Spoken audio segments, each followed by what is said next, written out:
Someone has well said, when you point a finger at someone, there are three fingers pointing right back at you. Let's talk about Finger Pointers Anonymous. Romans 14:13 says, hey, stop passing judgment on one another. Is it to drink wine or not to drink wine? Is it to dance or not to dance? To work on Sunday or not to work on Sunday? To play cards or not to play cards? Or in some places, believe it or not, to play dominoes or not to play dominoes? Let's face it, we tend to feel strongly about our personal preferences regarding what Christians should and should not do. And when others violate our spiritual preferences, the finger-pointing begins.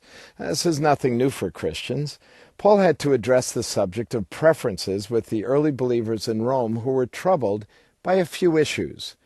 Believers who had been saved out of Judaism wondered what to do about the holy days prescribed in the Old Testament and the keeping of certain strict Sabbath rules. With their newfound freedom in Jesus, they didn't know what to do with the ceremonial laws concerning unclean meat, not to mention the meat offered to idols in the pagan temples of their day. Well, in the face of conflicting preferences, note that Paul doesn't take sides. Rather, he says in Romans 14:5 that each of us should be fully convinced in our own minds. And then he continued in verse 6 by saying, he who regards one day as special does so to the Lord. He who eats meat eats it to the Lord, for he gives thanks to God, and he who abstains does so to the Lord and gives thanks to God. Simply put, each of us should be convinced that what we are doing can be done to please the Lord. But before you start thinking that this doesn't apply to us because we don't deal with these particular issues today, you think again. The issues are different today, but the lesson is the same. Each of us is individually accountable to God for our actions, which, by the way, means that no one is accountable to, you guessed it, you, for what they do or don't do. When we think that our point of view on personal preferences is the only point of view, we start finger-pointing and end up violating God's call for us to reject a judgmental spirit. Often without even realizing it, we hold our preferences as standards of biblical spirituality.